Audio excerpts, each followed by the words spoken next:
What's up guys, Pidget here. Last week I shared with you my extremely tanky blade trap build. Since the items gone up in price, so I came up with a much cheaper version. It still can tank Cirrus Meteor, Shaper Slam, Beam, just name a few. Let's start with the main problem: Pyromaniac, Forbidden Flame and Flash Javelins. Before the video you could buy like 80 KS for both, but after it skyrocketed in price up to 20 divine per piece. Looks like everyone wants to be immortal.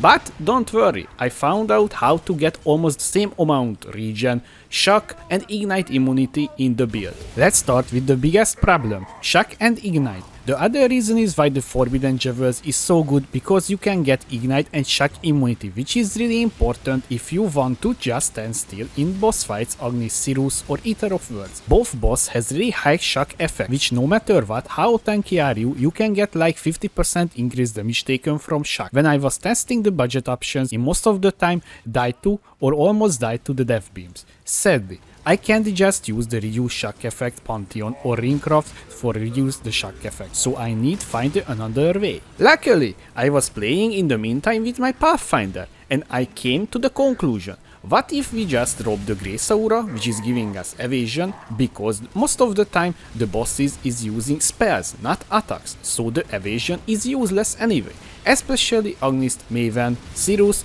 Eater of Worlds. We drop the Grace Aura for Purity of Elements. This aura alone fixed every single problem we had with the elements. Yes, a single aura was the solution with that. You can get shock and ignite immunity only. This is because we already chill and freeze immune thanks to the one step ahead node from Trickster and the Arctic armor. Now the other important defensive layer for our build is the high regen. Sadly, swapping out the Forbidden Javelins we lost 10% regen, but in Saturday night for me, I released a little teaser about a secret, unique amulet that helped me with the regen. I was having fun reading the comments trying to figure out what the amulet could be. Only one comment was right, but just only with one thing. So the amulet is Shaper Seed. This amulet solves almost all the regen issues, also giving us attributes and mana regen. Everything that the build needs. Yes, I know only 4% regen. This is why we have another super cheap and useful item for the build. The item gives us energy shield, regen, even damage, and no one guessed, because maybe you not even know this item existing. So please welcome Replica Ina's Epiphany unique boots. This item has everything that the build needs: percentage int, life, damage per power charge, and the most important, life regen per power charge. These boots will give us 2% regen without any enchantment, because you can get on this plus 2% life regen if you want. So with very high investment, 1 alchemy orb amulet and 1 KS boost, you can get 6% regen easily. I hope I blow your mind with these very simple solutions. Other problem: Cluster Javel with the right nodes. That was 8 divine after the video got released, and right now 5 divine. What is the solution?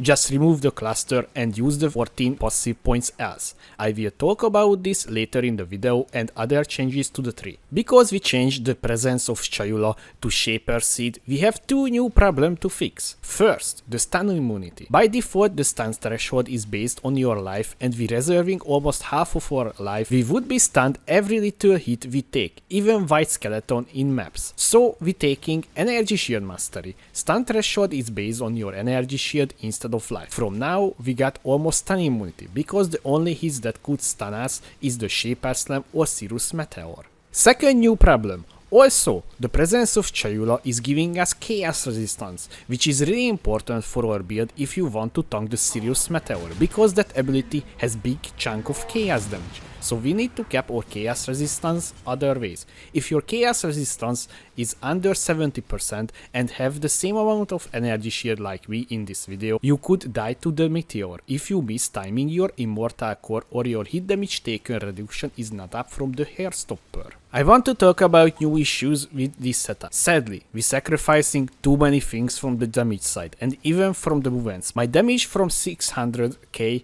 got reduced to 300k, but big but here. This is not mean the character unplayable. I'm still completed Uber Maven, Shaper, Eater of Worlds, Uber Cirrus, just will take more time. Also, do not witness any Uber fight with Maven, because it will be miserable. Also, the movement speed. We have only 25% increased movement speed, so we now truly a tank. Move slowly. I just want to address these things before you start anything. Like if you hit the like button like the shaper hitting the adder, so it can start spread to more people. Thank you. Changes to the items. Presence of Chayula to Shaper Seed. The anointment is the same. Arcane Focus. Auxiliary Steps. We swapped out to Replica Inya's Epiphany. I did not use any Lob enchantment in the build. You can get two really good ones. Life Regen if you got hit recently. This can be go up to 2%, or you can use Penetrates Elemental Resistance if you haven't killed recently. These two options we have, and it's up to you what you want. I got a new ring because we need Chaos Resistance. I bought this at the league start for my starter,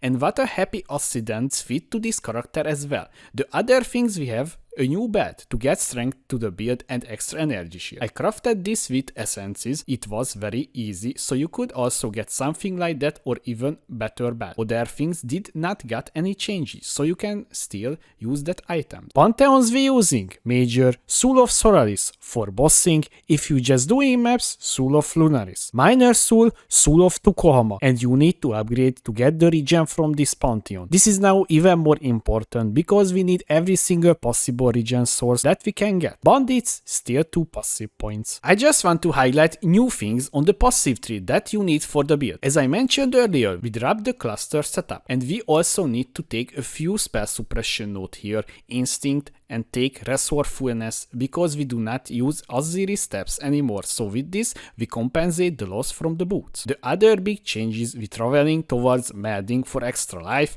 and energy shield, and take the Jewel Socket here. Also we need to take the energy shield mastery here. Stun threshold is based on your energy shield instead of life. This is all the changes to R3, and you can see this in the path of building as well. That's it. I think I solved all the problems that the build have on lower budget. It was really hard to fit everything and test it out, but I enjoyed that. I liked that challenge. Also, I would like to mention I only failed one single Ubermaven fight because I got too comfortable and I misplaced the bubbles that following you around and left the degen zone, and I got hit too many times the standstill ability. That is disables the regen, so I just died to the degen. But the other fights was really doable. Only exception the Uber Sirius fight, because I was figuring out the shock and ignite immunity in the middle of the fight, but after the aura swap it was smooth.